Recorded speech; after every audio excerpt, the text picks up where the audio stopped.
اهلا بيكم في الحلقه الثانيه من سلسله قصه سفري لامريكا، ودي تعتبر اهم حلقه لان هنقول فيها تفاصيل مهمه جدا جدا لو انت واحد فائز في الهجره العشوائيه والخطوات المطلوبه منك بعد الفوز. قبل بس ما اقول الخطوات انا هقول اللي حصل في الحلقه اللي فاتت لما نهيت الحلقه على حاجه كده مثيره يعني.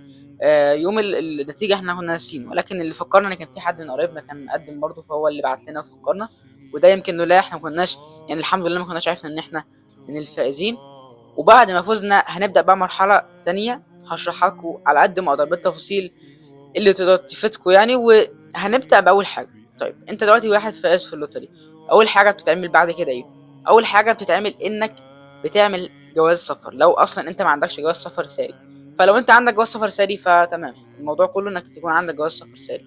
بعد جواز السفر انت هتحتاجه، يعني جواز السفر لازم اول حاجة، ان هو بعد كده انت هتحتاجه في حاجات كتيرة جدا هنقولها واحدة واحدة دلوقتي. طيب انت لسه كسبان لوتري وعملت جواز سفر، لما بتكسب اللوتري ففي صفحة الفوز بيكون في حاجة اسمها الكيس نمبر او رقم الحالة. رقم الحالة دوت هو اللي هيكون حياتك لغاية ما تسافر ان شاء الله، فيعني لازم تحفظه وتكتبه في حتت كتيرة بحيث انك ما يضيعش منك، لان هو مهم جدا. وده بيكون عبارة عن اسم القارة في الاول او اول حرفين من القارة، رمز القارة مثلا لو افريقيا فتبقى اي اف، مع رقم السنة اللي انت فائز فيها، ومع بعد كده رقم معين. والرقم ده للاسف ساعات بيزعل ناس كتيره، لان هو ممكن انت تكسب في اللوتري وما تسافرش، لان ممكن يكون رقمك عالي شويه. يعني مثلا الارقام بتبقى من تقريبا من ما نبدا من الصفر مثلا لغايه ما نوصل لغايه ال 80,000 وال 70,000، ارقام كبيره جدا. فالارقام الكبيره دي فرصها بتكون اقل ان هي تقابل في السفاره او ان هي تسافر. فانت كل ما رقمك بقى تحت او اقل شويه فده بالنسبه لك احسن. واتمنى ان شاء الله كل اللي بيتفرج عليا وكسب في اللوتري ان هو يكون رقمه قليل عشان تكون فرصته اكبر. انت دلوقتي عملت جواز السفر بتاعك او خليته يعني ساري انت، ولو انت طبعا كاسره، احنا هنتكلم عن حالتنا، فحالتي كانت اسره، فالاسره كلها بتكون عامله جواز السفر. وكمان عرفت الكيس نمبر بتاع الحاله او الشخص الفائز. لو انت اسره فهو بيكون كيس نمبر للاسره كلها واحد بس. تمام. بتنتقل بعد كده لمرحله مهمه جدا. المرحله دي هي اهم مرحله في الفيديو النهارده، هي مرحله انك تملى استماره اسمها دي اس 260. الاستماره دي بتكون خاصه بالهجره، المفروض ان انت بتملى فيها بياناتك حرفيا. يعني الفائز مثلا فنفترض ان هو كان شخص بالغ وعنده اسره، فهو بيبنى بياناته من ساعه ما كان عنده 16 سنه. وده اللي حصل معانا فعلا. حرفيا انت بتكتب بيانات انت اصلا ممكن تكون اول مره تعرفها عن نفسك، بتكتشفها وبتكتبها، لان الدي اس دي حياتك قدامهم، لازم يكون عندهم حياتك كده، كل حاجه عملتها في حياتك قدامهم عشان يحددوا انت تقدر تسافر ولا لا. بعد ما تملى الدي اس تكون كده خلصت مرحله اعتقد ان هي اصعب مرحله في ما بعد الفوز بالهجره العشوائيه. طيب خلصنا الدي اس 260 دي بكل بياناتها بكل حاجاتها. بننتقل بعد كده لمرحله ان احنا بنستنى حاجه اسمها الجدوله والنشره، ودي طبعا حاجه هنشرحها بالتفصيل دلوقتي، وهشرح لك ايه اللي بيحصل بشكل مبسط. المفروض ان كل شهر بيكون في حاجه اسمها نشره، حاجه اسمها جدوله. انت كواحد فائز فانت لازم تدور على مجتمعات زيك، يعني ناس فائزين في اللوتري زيك، تبحث على الفيس تشوف ناس كسبانه، بحيث انك برضه لو عندك سؤال تسالهم، وتشوف مجتمعات فيها ناس بيتكلموا مع بعض حوالين المواضيع ديت، بحيث انك تبقى عارف الاخبار كده. طيب ايه هي النشره؟ النشره دي كل شهر بينزل نشره بيكون فيها ارقام معينه للفائزين.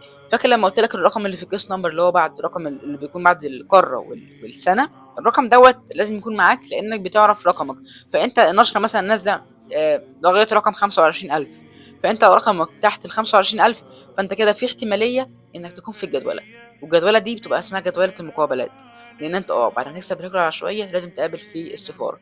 وهتكلم عن الموضوع ده بالتفصيل بعد شويه، والاسئله اللي سالناها في السفاره وكذلك. فانت تعرف ايه النشره؟ النشره دي حاجه بتنزل كل شهر. كل شهر بيكون في حد دي مثلا رقم اعلى، والرقم ده بيكون يعني من المتوقع ان بنسبه 70% منهم، يعني لو هم مثلا 25,000 ف 20,000 منهم ممكن ان هم يجي لهم مثلا ايميل. طبعا انا بقول رقم بشكل عام، بس هو صعب جدا ان يكون كلهم يعني بمعنى صح، بس بيكون نسبه منهم بيجي لهم ايميلات ان انتوا يعني مقابلتكم تحدد ميعادها، وخلاص انتوا كده عرفتوا تقابلوا امتى في السفاره. ودي هي الجدوله. يبقى الجدوله بتترتب على النشره.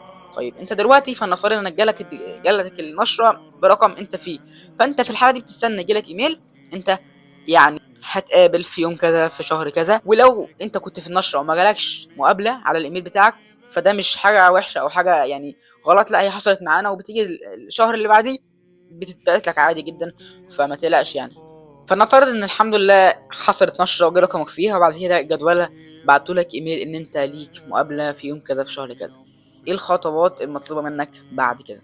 بعد كده انت بتتجه لحاجة اسمها الكشف الطبي، ودي حاجة لازم تعملها اجباري، عشان يعني حتى لو انت شايف انك كويس فلازم تعملها عشان هم بيحتاجوها في المقابلة في السفارة. ففي مستشفيات معينة هي بتبقى تابعة للسفارة، فالمفروض ان في بعض المستشفيات تابعة للسفارة الامريكية. فمثلا انت بتشوف المستشفى دي، فانت بعد كده كل عليك انك تكلمهم، بيكون رقمهم مكتوب على جوجل طبعا، فبتكلمهم وبتتفق على ميعاد انك تيجي تعمل عندهم الكشف الطبي عشان الهجرة.